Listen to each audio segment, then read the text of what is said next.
अगर आप यूपीआई से भुगतान करते हैं यानी पेमेंट करते हैं, क्रेडिट कार्ड इस्तेमाल करते हैं, टैक्स भरते हैं या फिर हर महीने बैंकिंग सेवाओं का इस्तेमाल करते हैं, तो ये खबर आपके लिए बेहद ही जरूरी है, क्योंकि 1 जून से ऐसे कई वित्तीय नियम बदलने वाले हैं जिनका सीधा असर आपकी जेब और रोजमर्रा के लेन देन पर पड़ सकता है।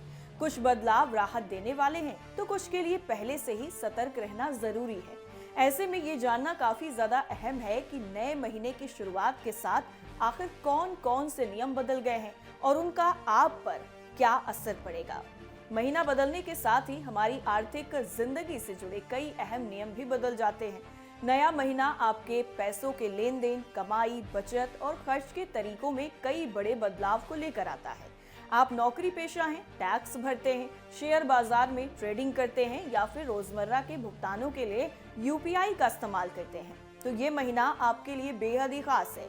बैंकिंग शुल्क में बढ़ोतरी से लेकर एडवांस टैक्स जमा करने की डेडलाइन तक कई नए नियम अब लागू हो रहे हैं। एक जागरूक उपभोक्ता के तौर पर यह जानना आपके लिए बेहद ही जरूरी है कि नए बदलावों का सीधा असर आपके बजट पर कैसे पड़ने वाला है। एडवांस टैक्स की नई डेडलाइन। अगर आप टैक्स देते हैं तो 15 जून की तारीख को अपने कैलेंडर में मार्क कर लीजिए। जिन करदाताओं की अनुमानित टैक्स देनदारी जो है वो 10,000 रुपए से ज्यादा है, उन्हें वित्तीय वर्ष 2026-27 के लिए अपने एडवांस टैक्स की पहली किश्त इसी दिन जमा करनी होगी। तो 15 तारीख को बिल्कुल आप मार्क करके रख लीजिए और इस डेडलाइन का कुल टैक्स का कम से कम 15% हिस्सा चुकाना जरूरी है। और ये पहली बार है जब ये एडवांस किश्त पूरी तरह से नए आयकर अधिनियम 2025 और आयकर नियम 2026 के दायरे में जमा की जाएगी। समय से भुगतान ना करने पर हर महीने 1 का अतिरिक्त ब्याज चुकाना पड़ सकता है। पुरानी टैक्स व्यवस्था में बड़ी राहत। वहीं अगर हम बात करें पुरानी टैक्स व्यवस्था की यानी ओल्ड टैक्स रिजीम चुनने वाले वेतन भोगियों को कुछ अच्छी खबरें मिली हैं। हॉस्टल भत्ते पर मिलने वाली टैक्स छूट की सीमा अब बढ़ाकर 9,000 रुपए प्रति महीने कर दी गई है। बच्चों की पढ़ाई का भत्ता भी 100 रुपए से उछलकर 3,000 रुपए प्रति बच्चे प्रति महीने हो गए हैं।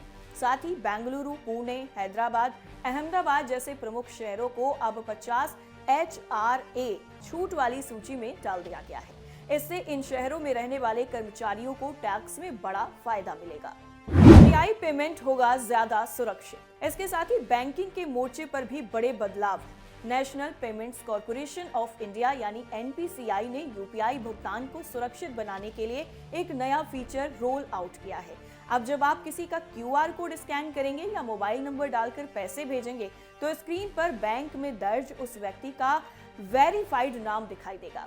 इससे फर्जी पहचान से होने वाली ऑनलाइन ठगी पर लगाम लगेगी। इसके साथ ही EPFO भी अब यूपीआई के जरिए PF का पैसा तुरंत ही निकालने की सुविधा का परीक्षण किया जा रहा है, जिससे कर्मचारियों को काफी तेजी से उनका पैसा मिल सकेगा। क्रेडिट कार्ड यूजर्स का बढ़ेगा खर्च। वहीं दूसरी तरफ क्रेडिट कार्ड का ज्यादा इस्तेमाल करने वालों का खर्च बढ़ने वाला है। कोटक महिंद्रा बैंक ने यूटिलिटी बिल, ईंधन, किराया भुगतान जैसे खर्चों पर मिलने वाले रिवॉर्ड पॉइंट्स की सीमा भी अब लिमिटेड कर दी है। अब किराए या फिर शिक्षा के भुगतान पर 1 रुपए शुल्क लगेगा। बैंक ऑफ बड़ौदा ने भी 23 जून से अपने वन को ब्रांडेड क्रेडिट कार्ड पर बकाया राशि की ब्याज दर 3.49 से बढ़ाकर 3.74 प्रति महीने कर दी है। ICICI बैंक 18 जून से अमेजॉन पे क्रेडिट कार्ड के जरिए किराया चुकाने पर मिलने वाला 1 रुपए का रिवॉर्ड बेनिफिट बंद कर रहा है। इसके अलावा HDFC बैंक के ग्राहक भी यहाँ पर ध्यान देने की जरूरत है। 25 जून से उन्हें 100 रुपए से ऊपर के यूपीआई भुगतान और 500 रुपए से ज्यादा की यूपीआई मिलने पर ही SMS अलर्ट मिलेंगे। हालांकि ईमेल पर सभी लेन देन की जानकारी आती रहेगी। शेयर बाजार में मार्जिन के सख्त नियम। इसके साथ ही शेयर बाजार के फ्यूचर एंड ऑप्शन सेगमेंट में दांव लगाने वाले ट्रेडर्स के लिए सेबी का 50:50 मार्जिन नियम अब पूरी तरह से लागू हो चुका है। इस नए नियम के तहत निवेशकों को ट्रेडिंग मार्जिन का कम से कम 50 हिस्सा नगद, कैश या उसके समान साधनों में रखना होगा। अब केवल शेयरों को गिरवी रखकर पूरा मार्जिन नहीं लिया जा सकेगा। इससे बाजार में जोखिम प्रबंधन बेहतर होगा। सोलर प्रोजेक्ट्स की लागत में इजाफा। इसके साथ ही स्वच्छ ऊर्जा की तरफ कदम बढ़ाने वालों के लिए भी नया नियम आया है। सरकारी सब्सिडी या नेट मीटरिंग वाले सभी सोलर प्रोजेक्ट्स में अब केवल ALMM सूची में शामिल सोलर मॉडल का ही इस्तेमाल करना अनिवार्य कर दिया गया है। सरकार का ये कदम घरेलू मैन्युफैक्चरिंग को बढ़ावा देने के लिए है। हालांकि बाजार विशेषज्ञों का मानना है कि इस नियम की वजह से शुरुआती दौर में घरों में सोलर सिस्टम लगवाने की लागत थोड़ी बढ़ सकती है। तो महीना बदलने के साथ साथ तमाम चीजें जो हैं वो बदलने वाली हैं 1 जून से। उसके लिए आप सभी लोग तैयार रहिए। कैसी लगी आपको हमारी ये जानकारी, हमें जरूर बताइए। फिलहाल के लिए इतना ही। नमस्कार।